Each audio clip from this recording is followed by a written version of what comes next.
Hey everybody, this is Edujo and welcome to the second video in my series on making maze games using GameMaker 8 Lite. And in this video I'm going to show you how to create your character, change your character, or create a sprite, change your sprite in an object, and then just place it in the game, and then start doing the movement for the character. So let's go ahead and start that. So I'm going to click on Create Sprite. I'm going to change the name to Sprite Hero. So here we go, that's Sprite Hero. I'm going to load my sprite. I'm going to choose this but I collected some sprites from before, so I'm just going to use that. You need to get yours from your computer or from the internet. Please use free sprites if you intend on selling yours. But there we go. So I'm going to keep the rest like that. I'm going to say OK. Then I need to change it into an object. I'm going to select my sprite, change my name to Object Hero, and not going to make it solid. Keep that the same. Left click, Object Hero, and then I'm just going to place the character right there. So we will run into problems later on when we start moving because it's 32 high. The width isn't bad, it's 26 I think, but because that high we won't always fit precisely as we go through, so we'll change that later, not right now, because I want you to experience that part as well. Right, we're going to double click Object Hero so that we can code it. So we're going to add the event, and we're going to say once we use, so you've got keyboard, key press and key release. So on key press we will use the right. Once you press the right arrow, we want to then go ahead, the same movement one we used for the bouncing ball, that one there, click, drag, let go, and we want to go right at a speed of, let's say, 5. And then we want to say, okay, don't say relative, otherwise let's go very fast. Just keep it like that. Say okay, and then we want to check that it works. So I'm going to run the game. It's going to come up, and then I'm going to press the right arrow and see if my character, yep, my character moves right, but it'll move through everything because we have not done anything to make it stop. Also, you may have not have noticed, but I pressed and I released, but it kept on going to the right. So we need to make sure that it also stops when I release the key. So I'm going to say add event, key release. I'm going to say for now I'm looking for the other key, or any key, or something like that. Any key, there we go.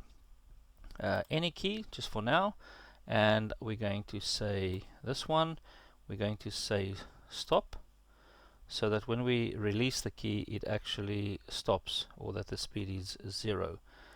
You will see that does make a difference when you run it. So let's have a look. So I'm going to run the game, and then we're going to see what's going to happen.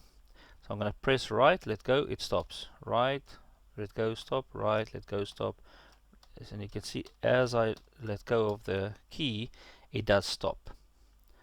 So that is good. So now we will focus on moving to the left. So I'm just going to add the event. Again, I'm going to go to key press, and then I'm going to select left, and then again just dragging over the move function. I'll click on the left arrow and a speed of 5, and and then I'm going to just check that that works. I mean, obviously it should work, but it's good programming to once you've selected something that can be tested, that you test it. So I can still go right, let go, can left, I'll stop. As you can see, I stop. Right, left, doesn't matter which way I go. I can stop when I release the key. So that's all good. And now I know that the left and right is working. I will just go ahead and do the up and the down. So this is my up at speed 5. Okay, and then I'm going to do the down. Where's key press? Down, and then the move down and speed 5. And then I'm going to say okay. Test my character's movement, and just have a look. So we go right, we go left, we go up, we go down. So all of it works. Right, left, up, down. Right, left, up, and down. Okay, cool. Right, I'm going to close that.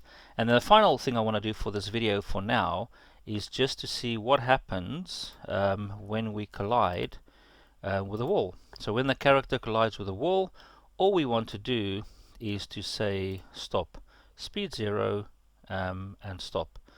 So let's say okay, and let's run this. And now let's see. We may run into some problems now, but that is okay. We just want to see how it's acting at the moment.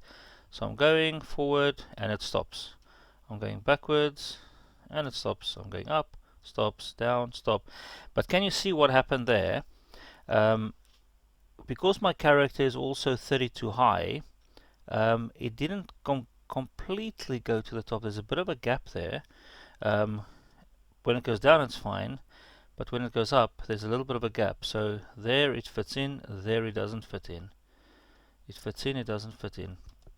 And that's something that we will obviously see. That's the problem. Once it's like that, I cannot actually go all the way.